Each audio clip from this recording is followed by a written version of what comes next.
நான் கூட அந்த சினிமா பார்த்து நல்லவர் நம்பிட்டேன் தம்பி. இல்ல ஆனா பயங்கர எனக்கு என்னன்னா சார் அதுக்கு முன்னாடி வந்து சூறை போட்டு பண்ணிருக்காங்க, இன்னும் பெரிய பெரிய படம் எல்லாம் பண்ணிருக்காங்க.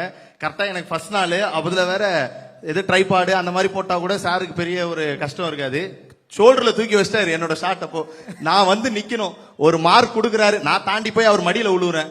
ஏய் ஹியர் மேன் ஹியர் அப்படின்றாரு. சார் 1 minute சார், ஸ்வெட் ஆகுது. அப்புறம் அவர் பாத்துட்டாரு, ஒரு நிமிஷம் லைட்லாம் ஆஃப் பண்ணுங்க, தம்பி கொஞ்சம் பயப்படுறாப்லன்னு சொல்லி வந்து அவரே எனக்கு ஸ்வெட் எல்லாம் தொடச்சு விட்டு ஒன்னும் பிரச்சனை இல்லை, chill, we have time, we have everything அப்படின்னாரு. ஓகே சார், ஒண்ணுமே புரியல, நான் போயிடுறேன் சார் அப்படின்னு சொன்னதுக்கு அப்புறம் தான் சார் ஓகே அப்படின்னு சொல்லி அதுக்கப்புறம் ஜாலியா ஃப்ரெண்ட் ஆகி லாஸ்ட் நாள்லாம் எனக்கு பேக்கப்னு சொல்லும் போது யாரெல்லாம் எனக்கு கை தட்டினாங்கன்னு தெரியல, சார் எனக்காக பாட்டு பாடி hip hip hooray hip hip hooray அதெல்லாம் சொன்னாரு. ஸோ சாரோடய ஒர்க் பண்ணது ரொம்ப ரொம்ப ஹாப்பி. Thank you sir. அது நீங்க பேசுறதுலயே வந்து நல்லா தெரியுது, டக்குன்னு வந்து இமிட்டேட் பண்ணி யார் எப்படி பேசுவாங்கன்னு கரெக்டா சொல்லிடுறீங்க, சரியா? ஆனா அஸ்வத் சார் வந்து எப்படி வேலை வாங்கினாரு, ஒரு டைரக்டரா அவர் எப்படி உங்ககிட்ட வேலை வாங்கினாரு, பிரதீப் சாரும் அவரும் எப்படி பேசிப்பாங்க, சித்து அவர்களுக்கு வந்து எப்படி வேலை வாங்குவாரு, இதெல்லாம் எங்களுக்கு பண்ணி காட்டுங்களேன். பண்ணி காட்டணுமா? பேசி காட்டுங்க. இல்ல இப்பதானே டிஓபி மாதிரியே பேசி காட்டீங்களே, கூட இருந்து அப்சர்வ் பண்ணிருப்பீங்கல்ல.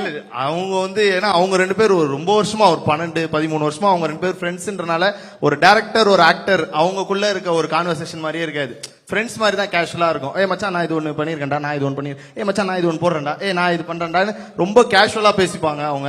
சோ அது பார்க்கும்போது உண்மையாலே இப்படி ஒரு ஃப்ரெண்டு நமக்கு இல்லையே அப்படின்ற ஒரு ஃபீல் வரும். அதுதான் இங்கேயே இருக்காரு பக்கத்துல, இப்படி ஒரு ஃப்ரெண்டு நமக்கு இல்லையேன்ற ஃபீல். இவர் அவர் ஃப்ரெண்ட் இல்லைங்க, எங்க அண்ணன். அங்கேயும் அண்ணனா தான் இருந்தாங்க, அதுக்கப்புறம் இதே மாதிரி தான் இருந்தாங்க. பட் மச்சான் இதை நம்ம ஞாபகம் வச்சுக்கிறோம் telling. But anyway thank you telling. எங்களுக்கு என்ன ரொம்ப ரொம்ப சந்தோஷம்னா, நாங்க பார்த்து ரசிக்கிற 2 பேரை இன்னைக்கு வெள்ளித்திரையில பார்க்க போறோம், ரசிக்க போறோம், கொண்டாட போறோம். அவ்வளவு பெரிய சந்தோஷம். கண்டிப்பா ஒவ்வொரு கைத்தட்டலும் உங்களுடைய உழைப்புக்காக கிடைக்கிறது தான். Lots of love to you. இன்னும் பல படங்கள் உங்களை பார்க்க அண்ட் டிராகன் ஸ்கிரீன்ல என்ஜாய் பண்ண எங்களை மனமார்ந்த வாழ்த்துக்கள். Thank you and love you. ரொம்ப ரொம்ப நன்றி எல்லாருக்கும். டிராகன் படம் February 21st ரிலீஸ் ஆகுது. எல்லாரும் திரையரங்கில் பார்த்து உங்களுடைய சப்போர்ட் கொடுங்க. Thank you, love you all.